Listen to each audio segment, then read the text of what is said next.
The fourth voyage of Sindbad the sailor. After I had rested from the dangers of my third voyage, my passion for trade and my love of novelty soon again prevailed. I therefore settled my affairs and provided a stock of goods fit for the traffic I designed to engage in. I took the route to Persia, traveled over several provinces, and then arrived at a port where I embarked. On putting out to sea, we were overtaken by such a sudden gust of wind as obliged the captain to lower his yards and take all other necessary precautions to prevent the danger that threatened us. But all was in vain. Our endeavors had no effect. The sails were split in 1,000 pieces, and the ship was stranded. Several of the merchants and seamen were drowned, and the cargo was lost. I had the good fortune, with several of the merchants and mariners, to get upon some planks, and we were carried by the current to an island which lay before us. There we found fruit and spring water, which preserved our lives. We stayed all night near the place where we had been cast ashore. Next morning, as soon as the sun was up, we explored the island and saw some houses, which we approached. As soon as we drew near, we were encompassed by a great number of Negroes, who seized us, shared us among them, and carried us to their respective habitations. I and 5 of my comrades were carried to one place. Here they made us sit down and gave us a certain herb, which they made signs to us to eat. My comrades, not taking notice that the blacks ate none of it themselves, thought only of satisfying their hunger and ate with greediness. But I, suspecting some trick, would not so much as taste it, which happened well for me. For in a little time after, I perceived my companions had lost their senses, and that when they spoke to me, they knew not what they said. The Negroes fed us afterward with rice, prepared with oil of coconuts, and my comrades, who had lost their reason, ate of it greedily. I also partook of it, but very sparingly. They gave us that herb at first, on purpose to deprive us of our senses, that we might not be aware of the sad destiny prepared for us, and they supplied us with rice to fatten us, for being cannibals, their design was to eat us as soon as we grew fat. This accordingly happened, for they devoured my comrades, who were not sensible of their condition. But my senses being entire, you may easily guess that instead of growing fat, as the rest did, I grew leaner every day. The fear of death turned all my food into poison. I fell into a languishing distemper, which proved my safety. For the Negroes, having killed and eaten my companions, seeing me to be withered, lean, and sick, deferred my death. Meanwhile, I had much liberty, so that scarcely any notice was taken of what I did, and this gave me an opportunity one day to get at a distance from the houses and to make my escape. An old man who saw me and suspected my design called to me as loud as he could to return, but instead of obeying him, I redoubled my speed and quickly got out of sight. At that time there was none but the old man about the houses, the rest being abroad, and not to return till night, which was usual with them. Therefore, being sure that they could not arrive in time to pursue me, I went on till night, when I stopped to rest a little, and to eat some of the provisions I had secured. But I speedily set forward again, and traveled 7 days, avoiding those places which seemed to be inhabited, and lived for the most part upon coconuts, which served me both for meat and drink. On the 8th day I came near the sea, and saw some white people, like myself, gathering pepper, of which there was great plenty in that place. This I took to be a good omen, and went to them without any scruple. The people who gathered pepper came to meet me as soon as they saw me, and asked me in Arabic who I was and whence I came. I was overjoyed to hear them speak in my own language, and I satisfied their curiosity by giving them an account of my shipwreck and how I fell into the hands of the Negroes. "Those Negroes," replied they, "eat men, and by what miracle did you escape their cruelty?" I related to them the circumstances I have just mentioned, at which they were wonderfully surprised. I stayed with them till they had gathered their quantity of pepper, and then sailed with them to the island from whence they had come. They presented me to their king, who was a good prince. He had the patience to hear the relation of my adventures, which surprised him, and he afterward gave me clothes and commanded care to be taken of me. The island was very well peopled, plentiful in everything, and the capital a place of great trade. This agreeable retreat was very comfortable to me after my misfortunes, and the kindness of this generous prince completed my satisfaction.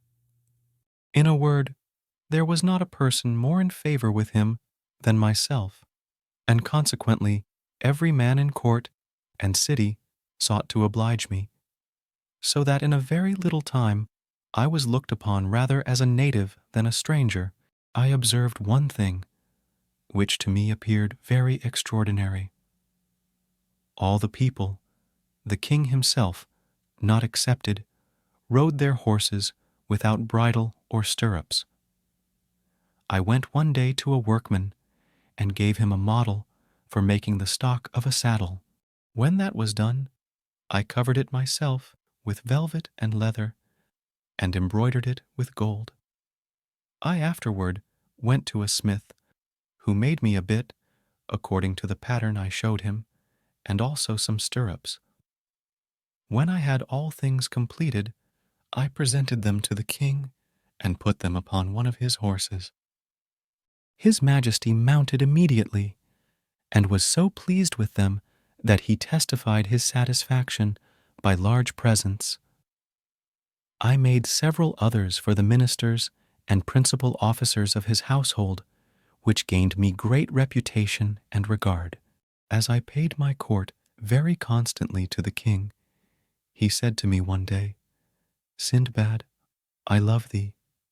I have one thing to demand of thee, which thou must grant.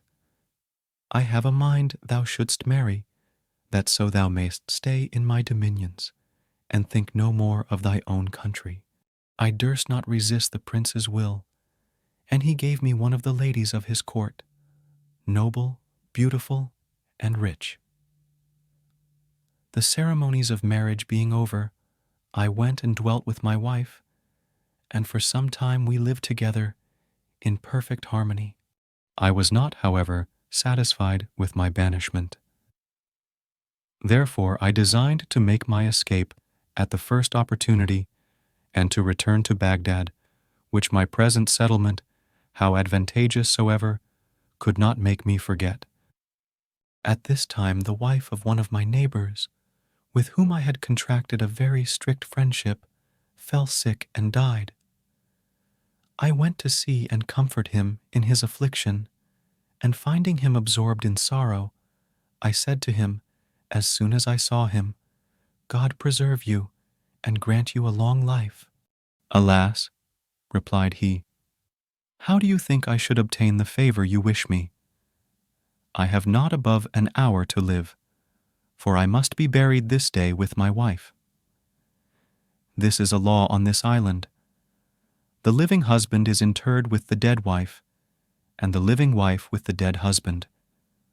While he was giving me an account of this barbarous custom, the very relation of which chilled my blood, his kindred, friends, and neighbors came to assist at the funeral.